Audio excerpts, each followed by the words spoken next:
Which of these stories will you be talking about tomorrow? Smoking gun. As the Tea Party Express in Boston draws only 5,000. The idea that it is independent, grassroots. Destroyed.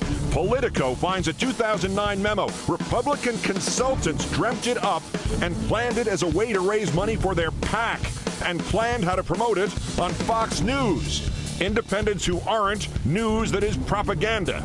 Tea Party Express, we applaud you for uniting and for putting up with all the BS from the lamestream media. But the memo shows, madam, it's all a con game. The Oklahoma politicians bid to create a state militia to fight against the federal government. This little surprise from Article 2, Section 2 of the Constitution. The president shall be commander-in-chief of the Army and Navy of the United States and of the militia of the several states. Uh-oh. Our guest, John Dean. That old Beach Boys song, Bomberan, you know, bomb, bomb, bomb, bomb. Then it was just funny. Now on Iran, he's just the Ayatollah McCain. We keep pointing the gun. We haven't pulled a single trigger yet, and it's about time that we did. Worst, Spillo says he's proved nobody on Fixed News ever said you'd go to jail if you don't buy insurance, except the Fox guy who said it on Spillo's show. And the men who made talking during cheesy movies into high art. You know the penalty for acting without instructions. I think everyone in this movie is acting without instructions. Our special guests, Joel Hodgson, Trace Beaulieu, and J. Elvis Weinstein, and their new live show, Cinematic Titanic. Time for go to bed. Push the button, Frank. All the news and commentary now on Countdown. What do you see, CAT scan man?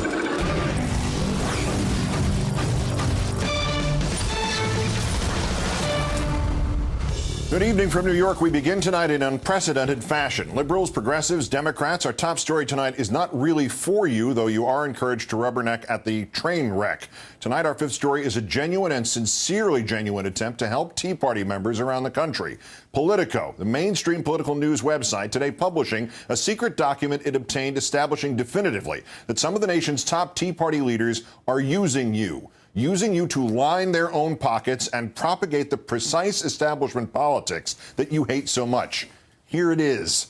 And the reporter who got it is standing by to talk with us. It was written just days after last year's tax day Tea Parties proposing the creation of the Tea Party Express, the group that launched 1,000 bus tours. The Express charter was not written by a Tea Party leader, nor even by a grassroots independent, but by a Republican operative, telling Politico the Tea Party Express could, quote, give a boost to his consulting firm's PAC, Political Action Committee, and position us as a growing force.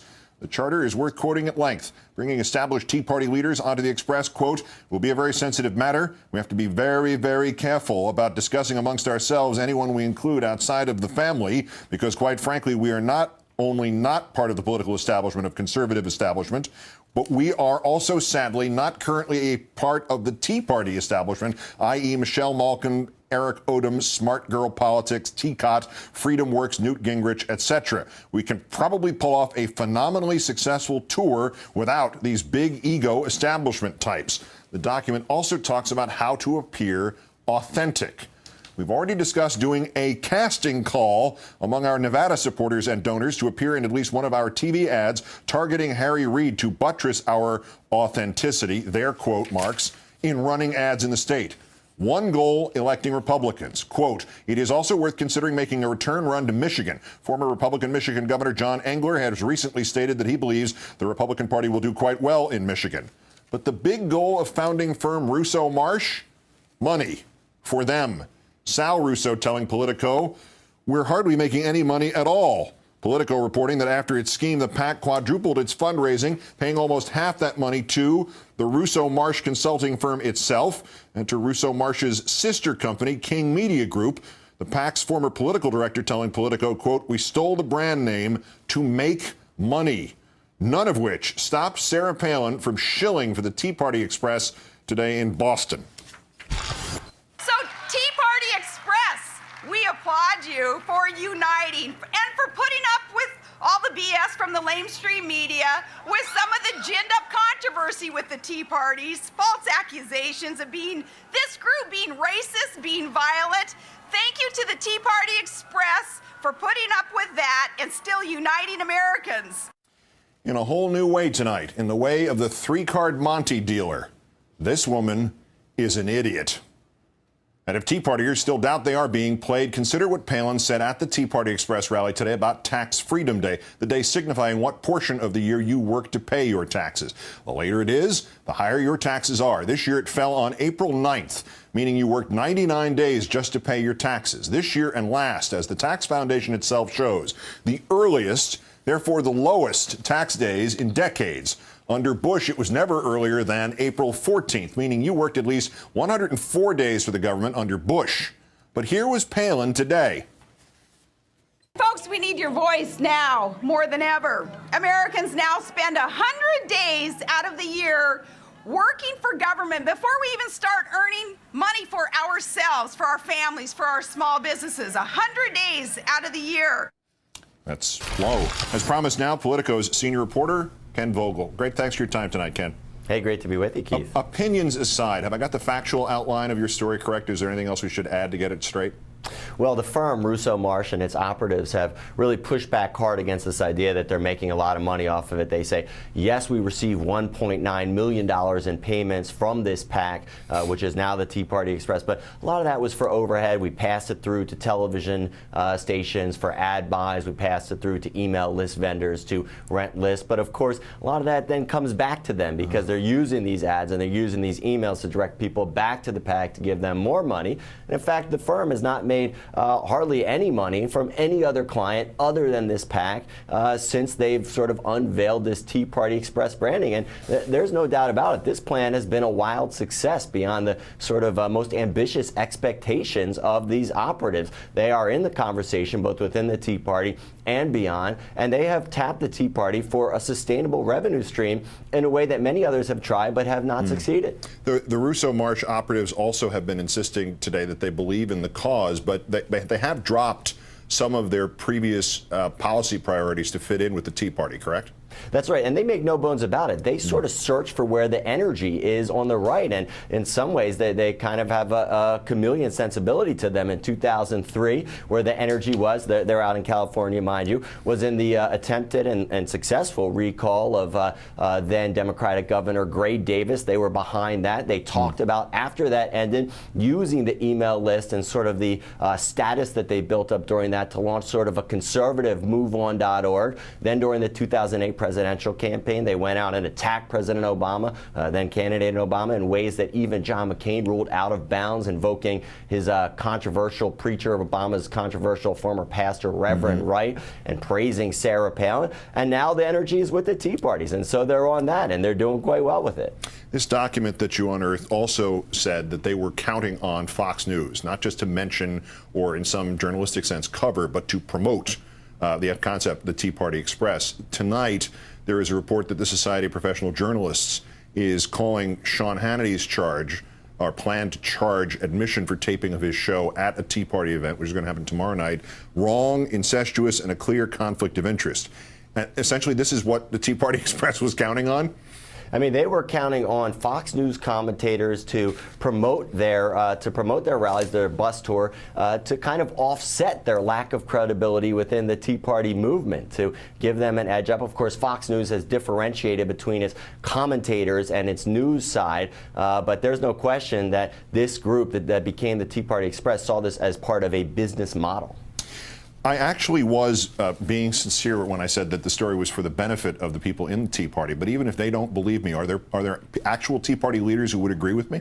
Oh, many of the sort of grassroots Tea Party leaders have called for distancing themselves and their activists from these Tea Party Express. Some have even called for boycotts of their rallies. But what's ironic here, Keith, is that this group has used the very sort of tactics of Republican politics and has benefited from their years in Republican politics to kind of circumvent the questions about their credibility and their sort of grassroots standing within the Tea Party movement. And they've done so successfully in sort of a slickly produced, very well scouted out bus tour manner that has left them in kind of a unique position as the one group that has cracked the code of being able to profit from and advance their own status from the Tea Party movement. Ken Vogel, senior reporter for Politico. Great work. It's an unbelievable story. It's a remarkable story. Thanks for bringing it to us, and great thanks for your time tonight, Ken. Hey, thank you, Keith.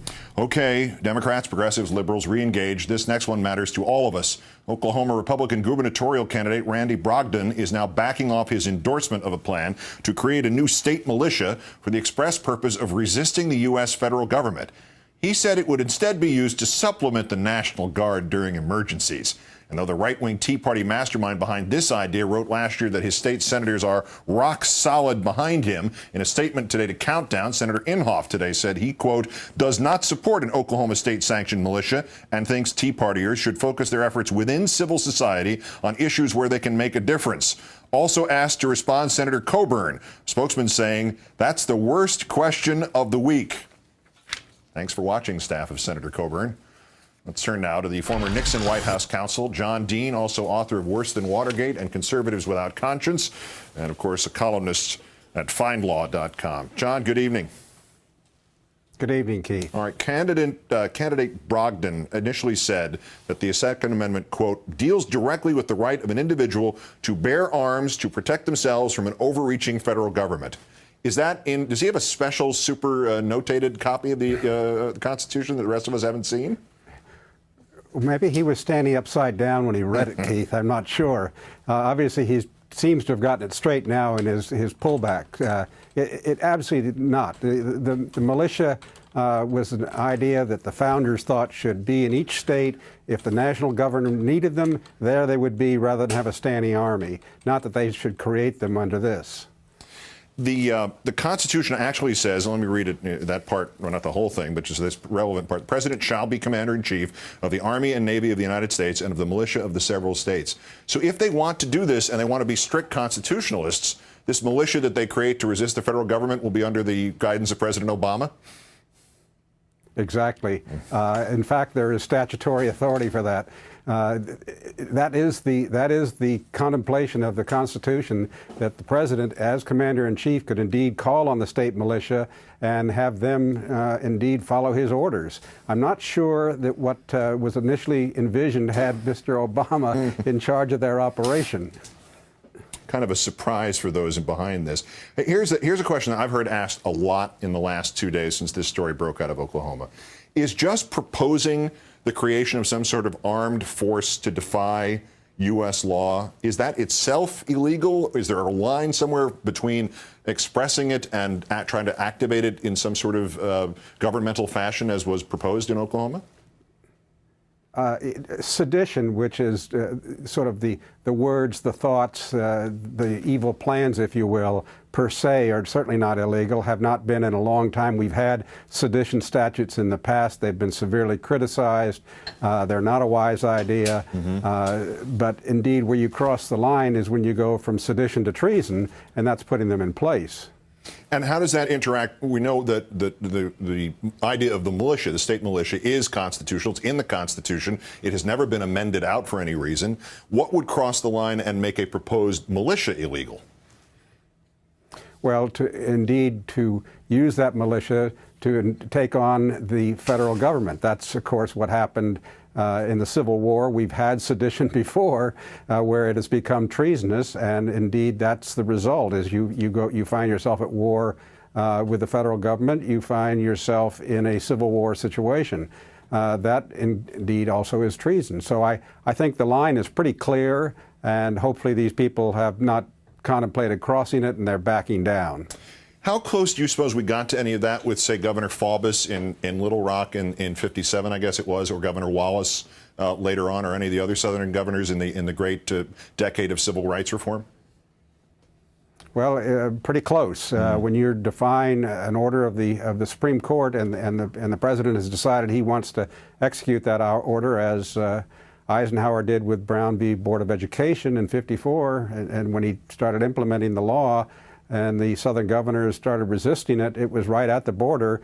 Of course, they did not use their troops, and when the federal troops came in and ushered students into school, that solved the problem. But it was about as close as you can get without being in an insurrection position. hopefully we're not going there again, Keith. Yeah, the backing away from this seems to be encouraging, at least if nothing else out of Oklahoma is at the moment. John Dean, columnist for FindLaw.com, author of Worse Than Watergate and many other great books. Thank you, John. Thank you, Keith. Could any politician be desperate enough for renomination to propose at a Senate hearing another preemptive war against a Middle Eastern country? John McCain just did, and this time he isn't just singing "Bomb, Bomb, Iran." Anybody seriously doubting we picked the right president year before last? The runner-up announces it's time to pull the trigger on Iran at a Senate hearing. He says this. The first man on the moon hates the new NASA. The second man on the moon loves it. Presumably the second man had more time to think about it. Is it actually possible this woman is too nuts even for the Tea Party? And from the primordial ooze that was Mystery Science Theater to the urbane, sophisticated ooze that is cinematic Titanic. 3 founding fathers join us later on Countdown. Senator John McCain, former presidential nominee and a current bid for renomination to that Senate, has today officially evolved from bomb, bomb, bomb Iran to pull the trigger.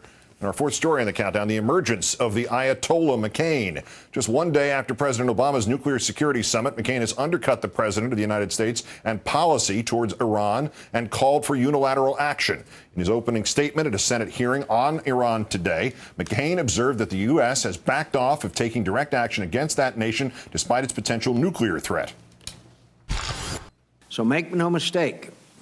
If Iran achieves a nuclear weapons capability, it will not be because we couldn't stop it, but because we chose not to stop it. Senator McCain ended his opening remarks there, then remembered that he wanted to place into the record various statements from the Obama administration about Iran, and it is here that the senator made what appeared to be unscripted remarks about pulling the trigger. Time is running out. The deadline is near. Robert Gibbs, December 3rd. Well, we're going to have consequences if they don't turn around. December 20th, 2009. The list goes on and on of the threats that we have made to the Iranians, and so far, no action. George Shultz, my favorite Secretary of State in all the world, once said his Marine drill instructor told him, never point a gun at somebody unless you're ready to pull a trigger. We keep pointing the gun. We haven't pulled a single trigger yet, and it's about time that we did. Testimony from that hearing about Iran's nuclear capability was fairly clear. Both Pentagon and military officials said that Iran is at least a year away from enriching enough uranium to build a nuclear weapon and 3 to 5 years away from producing an actual nuclear weapon. As for new sanctions against Iran, McCain disputed Bill Burns in the State Department, who testified that China would agree to meaningful sanctions against Iran. Senator McCain also said that Russia would not agree to meaningful sanctions either, and that Russia has been playing rope-a-dope with the U.S. Finally, McCain asked, why doesn't the U.S. and its allies simply act unilaterally, at least to place some sanctions that could have some effect on Iranian behavior, rather than waiting for the United Nations Security Council? You may recall that during his presidential run, the senator sang a little ditty about bombing Iran. Back then, it was just a joke, right? I mean, that old Beach Boys song, "Bomb Iran," you know, bomb, bomb, bomb, bomb. Anyway, I think Iran is a great threat. The Iranians are continuing their efforts to acquire a nuclear weapon. Let's turn now to the director of the American Strategy Program at the New America Foundation and author of the foreign policy blog, The Washington Note, Steve Clemons. Steve, thanks for your time again tonight. Great to be with you, Keith. Game plan this for Senator McCain's benefit. We pull the trigger on Iran, and what happens afterwards? Well, I think first thing that happens is that what we've been hearing, death to the dictator, goes right back to death to America again. The CIA was involved in overthrowing a democratically elected leader in Iran in 1953, and I think to many Iranians this will look like it again. And if we bomb Iran, every major intelligence and military expert I know says it's only a delaying tactic, so you end up with a much angrier Iran with nuclear weapons down the road. So while you can delay and you can preempt some of the activity we see now, it's a surefire way of creating either a terrorist superhighway right up to the edge of Israel and an Iran that begins to flex its muscles globally and on a lot of other fronts. So I think it's a very, very nasty picture that John McCain is talking recklessly about.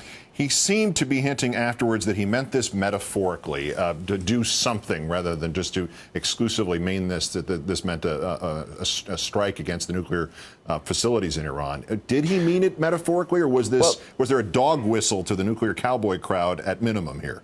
Well, I think with all due respect to Senator McCain, this is what we used to see at the forefront of the George W. Bush administration, less so in the latter part of the Bush administration, but a lot of swagger, a lot of attitude, toughness, not thinking like allegedly one of John McCain's former heroes, Richard Nixon, would have approached this with a lot more complexity, depth, trying to think about how you shape the global order in a Nixon goes to China moment. John McCain is talking about sort of bilaterally hitting Iran on the head and abandoning all of our allies. And I tell you, if we bomb Iran, it may create just exactly the kind of glue that would bring Russia, China, and Iran together. The three of them, a global economic energy superpower like we've never seen before, that breaks the back of Europe and the United States and Japan. So bombing Iran could have untold, unbelievable, unexpected circumstances. It doesn't mean you want to appease them, but you certainly don't want to be reckless like this and talk about pulling a trigger or singing jingles about bombing Iran. So assuming Senator McCain does not want a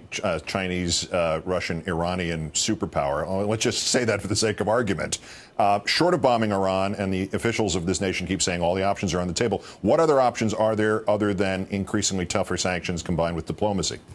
Well, there are three options. There's the one option, which is to appease everything Iran is doing, and I think a lot of people don't buy that. A second option is to bomb them, take military action, and I think that actually ends a lot of that. Neither one of those are real options. The third is to do a lot more of what Barack Obama did this week, which is to shore up again a global commitment to non-proliferation regime and to working together in a way that leaves Iran, which I think on some levels, besides wanting to be respected by having nuclear weapons, craves inclusion. And I think by leaving them somewhat outside of this new building momentum that I think Barack Obama has put together, you create pressure on Iran in other ways. I also think, and it's not often discussed, that doing things to like further the Israeli-Palestinian two-state process, and also diminishing our, extension in places like Afghanistan are surefire ways to remind Iran that we are shaping the global order in a very productive, constructive way, and they are outside of that. And we rob Iran of running room. That is the real way to confront Iran's pretensions and to develop what could be an opportunity for mutual respect. Though Barack Obama has a long way to go on that, but I have to say the nuclear summitry he's been doing has been helping a lot. Steve Clemons of the New American Foundation and author of the foreign policy blog, The Washington Note. Thanks as always, Steve. Thank you, Keith. Never mind Dancing with the Stars. Now, humanity's first two men on the moon are wrestling over America's future in the stars. Neil Armstrong hates it, but Buzz Aldrin loves it. Next, first on this date in 1917 was born Marvin Miller, who, as head of the Baseball Players Union, liberated them, made them billions, and made the owners billions, and unbelievably is not in the Hall of Fame, as he should be, by special election right now. And Twitter, 1 week anniversary. In a second. Followers, 39,959. Number of pictures of myself tweeted today? None. To follow me, it's at Keith Olbermann. Our tweet of the day from Whisper1111. Sarah Palin only wants to be president for opportunity to club the presidential seal. Let's play oddball.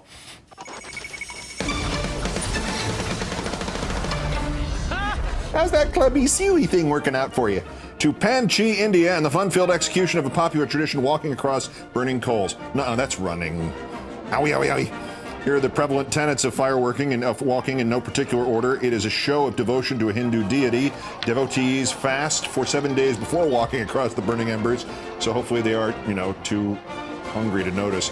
Practitioners believe that firewalking helps reduce their problems, which is fine, but how come these people are all running? To a glacier in Iceland, hello, where a volcano is erupting.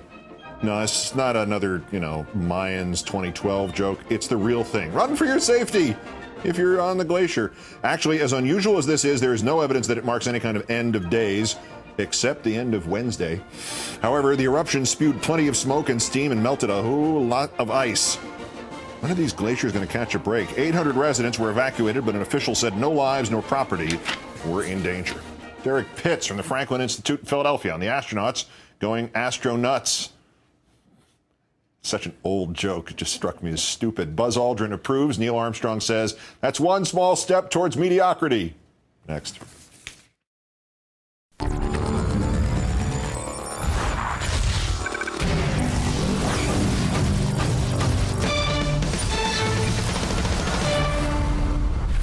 On the heels of 3 veterans of the Apollo moon missions calling the president's proposal for future space exploration devastating, Mr. Obama will defend his plan for NASA's future at Cape Canaveral tomorrow. But in our third story in the countdown, Buzz Aldrin has already defending it, pitting, oddly, the second man to walk on the moon against the first man to walk on the moon. Derek Pitts joins me in a moment.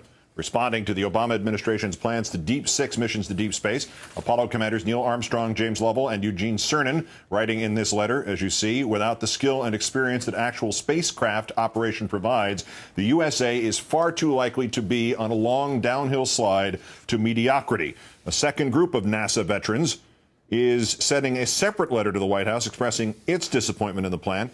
The White House responding to the criticism with a few modifications. It would retain part of the otherwise canceled Constellation Moon program, reviving its space capsule Orion, sending it unmanned to the International Space Station to serve as an emergency vehicle. Also to speed development on a rocket that could go to Mars, then put $6 billion into space taxis and $40 million into retraining soon-to-be unemployed Space Center workers. Today, the second man on the moon, Buzz Aldrin, reiterated his support for the president's plan, the White House releasing his remarks. The simple truth is that we have already been to the moon some 40 years ago. The president's program will help us be in this endeavor for the long haul. Joining me now, as promised, the chief astronomer at the Franklin Institute in Philadelphia, Derek Pitts. Good evening, Derek.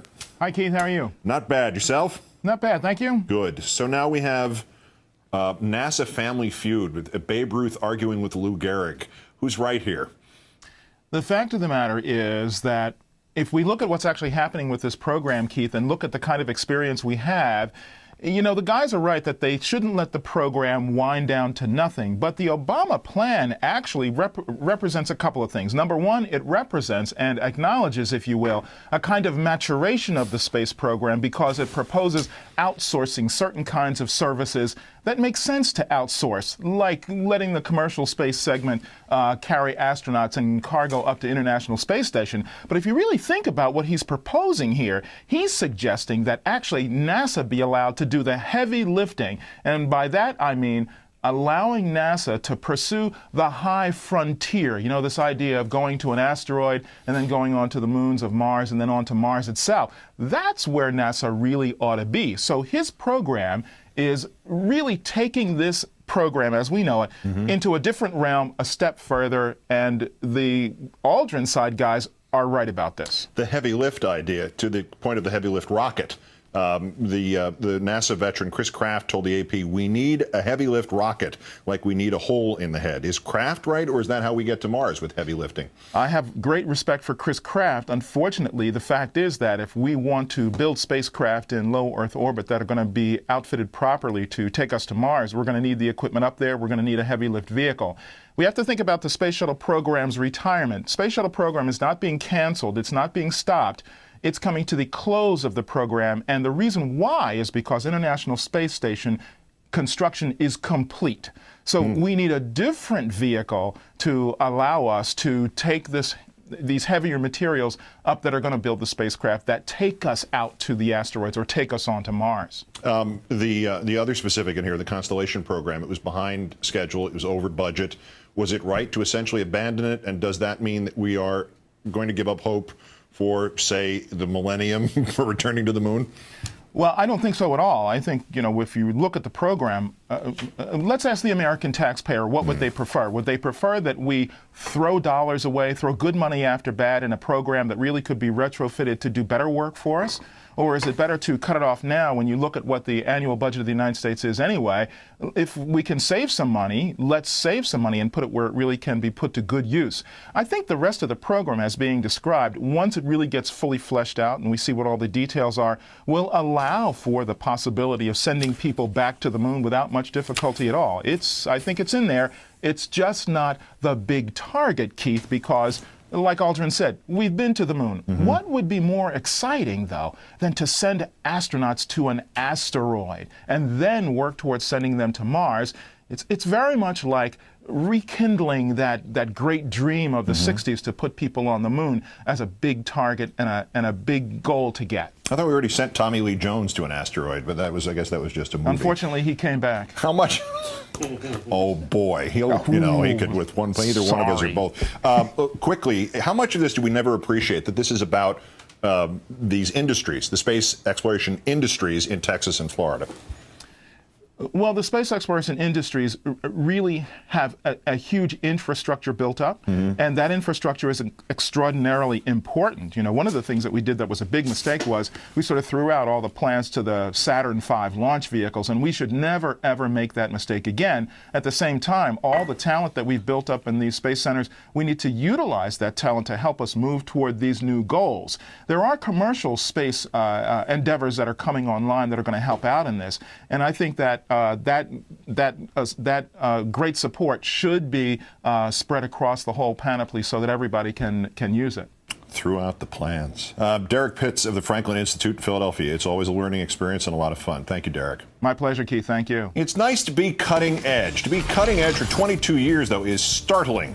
The creators of Cinematic Titanic and Mystery Science Theater 3000 in the not-too-distant future will be here.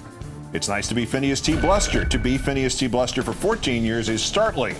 Billo proves something never happened on Fox, completely missing the time it happened on his own show. And when Rachel joins you at the top of the hour, her special guest, apropos of the Oklahoma State militia story, Homeland Security Secretary Napolitano, about the dangerous rise of extremism in the United States. In the first crazy-off competition of spring 2010, the Tea Party concedes to Orly Tates. Billo proves nobody at Fox ever said you'd go to jail if you didn't buy insurance, except for the guy at Fox who said it on Billo's show. And Joel Hodgson, Trace Beaulieu, and J. Elvis Weinstein of Cinematic Titanic, the founding fathers of Mystery Science Theater 3000, are here to, not sure what they're here to do, but I'm very afraid. Countdown continues. There are now 22-year-old episodes of Mystery Science Theater that are still on television's cutting edge. The show's creators, now the forces behind Cinematic Titanic, join me to say wise-ass things about me during a commentary. Not really, but they'll be here. That's next, but first, tonight's worst. The bronze to Orly Tates, the original birther, has been repudiated by the Pleasanton, California Tea Party. It had invited her to its Klan meeting tomorrow, but according to founder Bridget Melson, the group had been getting calls from candidates like crazy. It's not worth it. She's too controversial. This is not what the Tea Party is about at this point. Wow! Too controversial for the Tea Party. Worse yet, I'm dropping her as Limbaugh's nickname. The silver medalist, Sean Hannity.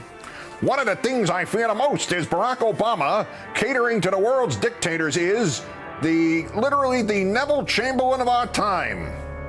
Let me tell you a couple things about Neville Chamberlain.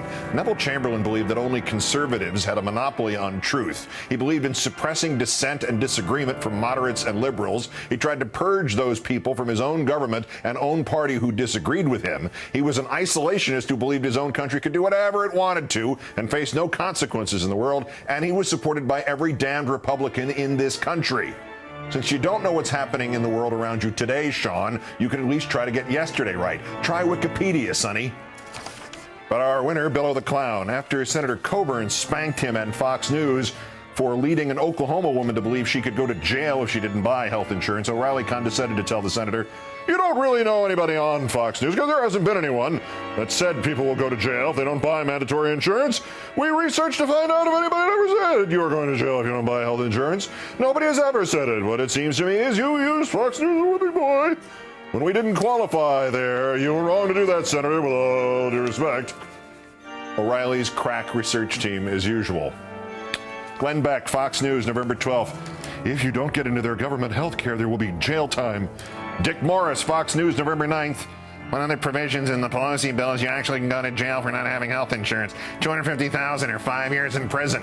Andrew Napolitano, Fox News, November 10th. I don't do an impression of him. The government may fine you, prosecute you, and even put you in jail.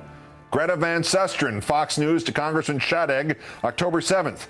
Can you imagine the sheriff going out and running you in, throwing you in jail? I mean, it is theoretically possible under what you tell me. And Beck again, November 13th. Beck, I don't have universal health care. Host, well, you will soon. Beck, or I'll go to jail. The host in that conversation was O'Reilly. It was on his show. We researched to find out if anybody ever said you're going to jail if you don't buy health insurance. Nobody has ever said it. In other words, Bill couldn't find a quote from his own show with both hands. Billo the Clown, back from retirement and proving he can still bring the stupid. Today's worst person in the world. Time for go to bed. On December 17, 1990, a guest critic in the Los Angeles Times wrote about the work of our next three guests.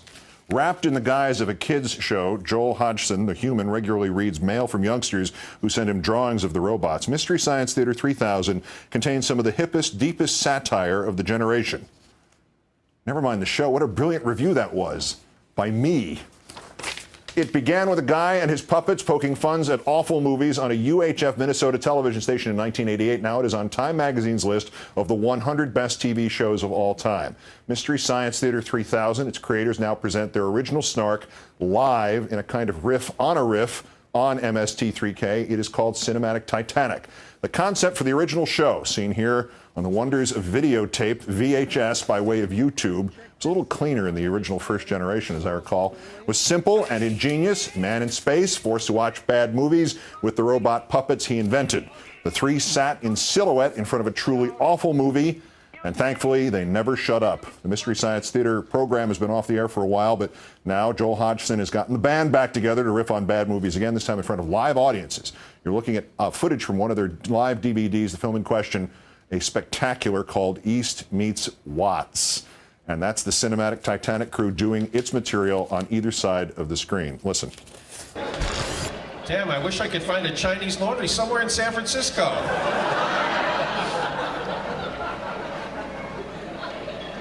The letter said, "Meet me at the gravel pit in America."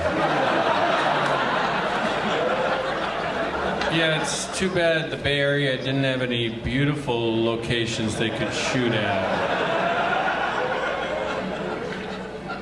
Don't touch that!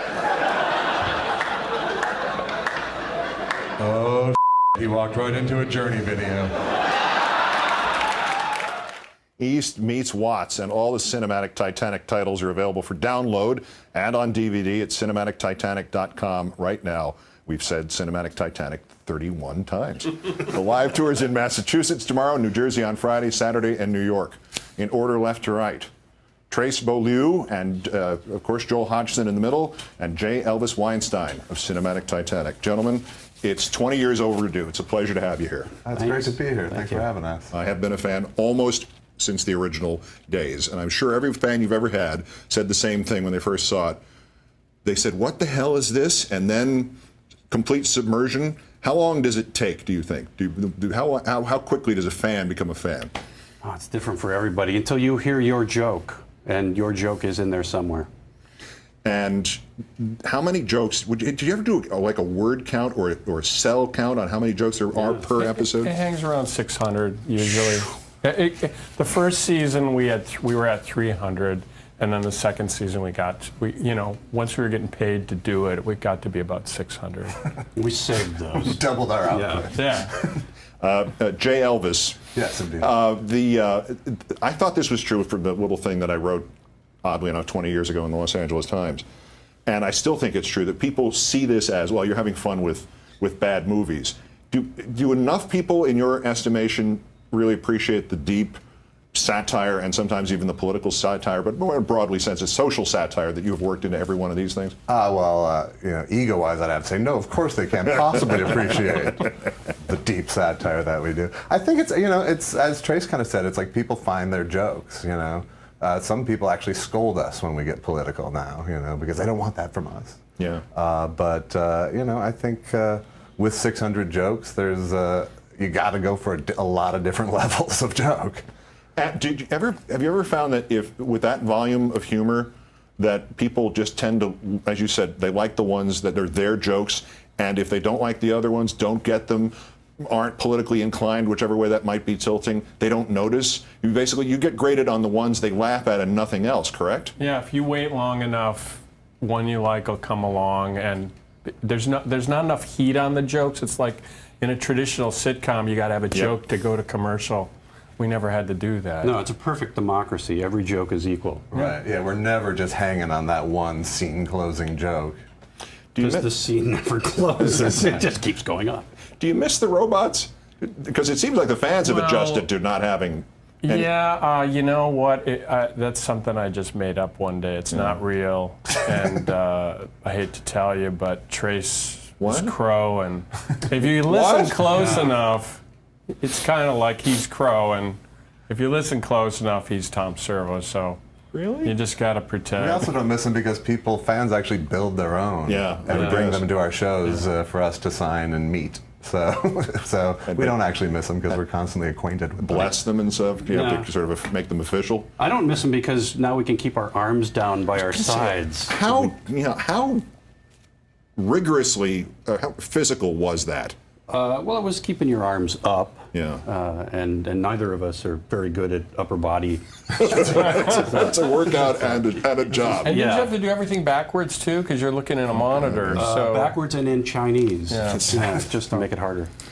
Can the live audience, when you do it now in this environment where you're seated at the desks with scripts in front of you and lamps and all the rest, does the fact that it's live, can the audience screw you up by laughing too much, by enjoying it too much? Well, that's certainly in the good problem to have category. I mean, that's part of the learning process we've had with doing the live shows, is that sometimes 3 jokes are going to get wiped out because of a laugh, and you just have to be ready to accept that and find that right in point back in. It's less work for us when they laugh. It's like, oh, flip the pages. Come on. Certainly, and I know you've been asked this for the whole 22 years off and on, but certainly no film director, or maybe there have been 3 who've ever tried this, have set out to make the worst movie of all time. So there must be some mixture between offense by the people who've actually produced these things, and are there some people who become fans of seeing their product resuscitated or repurposed, as the kids would say today? I think there are. I mean, we actually had we did a movie called The Alien Factor for Cinematic Titanic, and one of the cast members and / crew members of the movie showed up to one of our shows in LA, and he talked to us afterwards, and he was super excited that it was just seeing the light of day. Is it remarkable too that there is? I'm presuming that there is a fresh supply of this stuff still out there, and it's been there all this time. Is it amazing? Because if you sit and you're watching on television, you have no idea that people actually would sell some of these movies and expect people to pay their way in to see them without 3 guys sitting there making fun of them. It's just remarkable. Some of these, like, oh, we can get away with this. Well, basically they did it with really good posters, because back in the day you didn't know what you were going to see. So you'd go into a dark room and then whatever happened. So you didn't. Yeah, a lot of this this fueled drive-ins too. They just pumped it into that market. Yeah. Do you think you guys invented like DVD commentary before there were DVDs and the internet and all the rest, and snark in general? Yes, we did both of those, snark and DVD commentary. We invented those. And like Twitter and stuff like that, in a sense? There's a little sort of snark quality. You don't know? know what that is. Did you get any money out of inventing all these things? No. You getting money out of inventing this thing? No. So I can't go for free on Saturday night. I better pay my way in. You'll get No. You'll get the pass since you wrote that thing in 1990. You're just getting around to it. We use that in our press kit, by the way. Really? We actually use that quote, yeah. Is that amazing? Yeah, for sure. Does that mean we got to pay him? No, that would be payola. Oh, and no one does that. No. Joel Hodgson, Trace Beaulieu, and J. Elvis Weinstein of Cinematic Titanic. Northampton, Massachusetts tomorrow, Princeton on Friday, and New York City on Saturday. We'll see you then. My pleasure to have you here, gentlemen. Our pleasure. Thanks for all the laughs. All right, that's countdown for this, the 2,540th day since the previous president declared mission accomplished in Iraq, and they didn't speak during my commentary at all. I'm Keith Olbermann. Good night and good luck. Please join us for the live edition of Countdown every weeknight at 8 Eastern, 5 Pacific. Be there. Aloha.